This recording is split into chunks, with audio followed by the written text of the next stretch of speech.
इमाम काबा लहजा और अंदाज शेख अब्दुर्रहमान सुदैस हाफिज़हुल्लाह।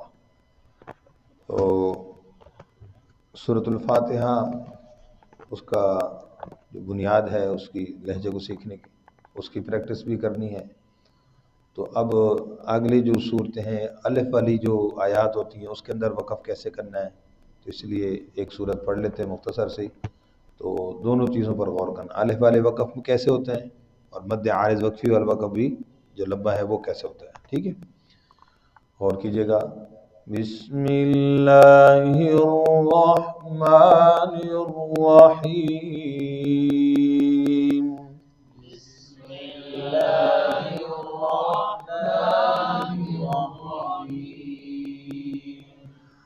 والعاديات ضبحا فالموريات قدحا فالمغيرات صبحا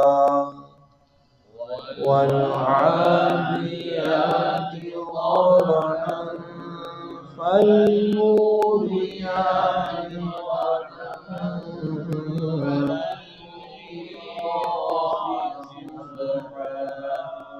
समझ आ गई बात। इख्फा के अंदर भी तरज कैसी है, दोबारा तो बोल। والعاديات ضبحا فالموريات قدحا فالمغيرات صبحا والعاديات ضبحا فالموريات قدحا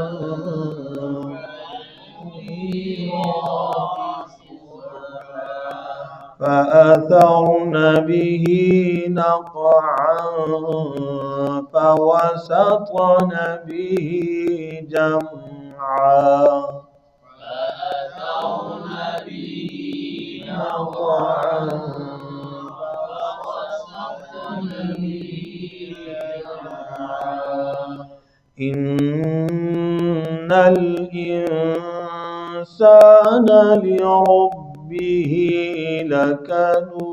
لكنود إن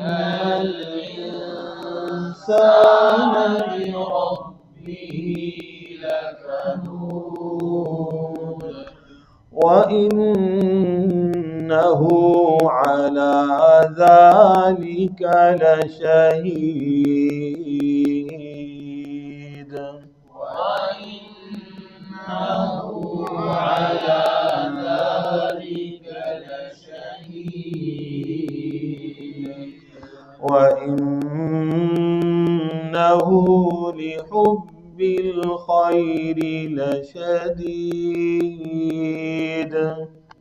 وإنه لحب الخير لشديد।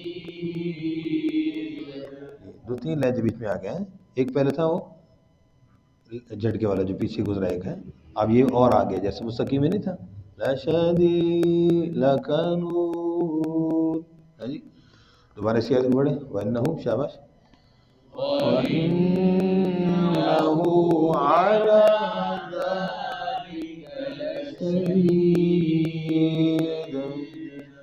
अफला यअलम इज़ा बुअथिर मा फिल क़ुबूर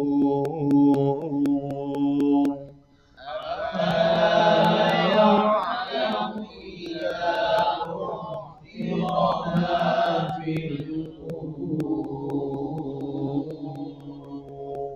और वो नहीं करना وحصل ما في الصدور وحصل ما في الصدور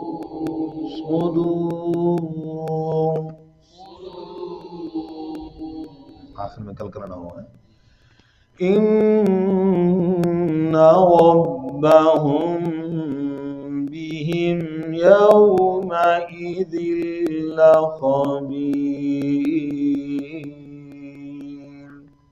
إن ربهم بهم يومئذ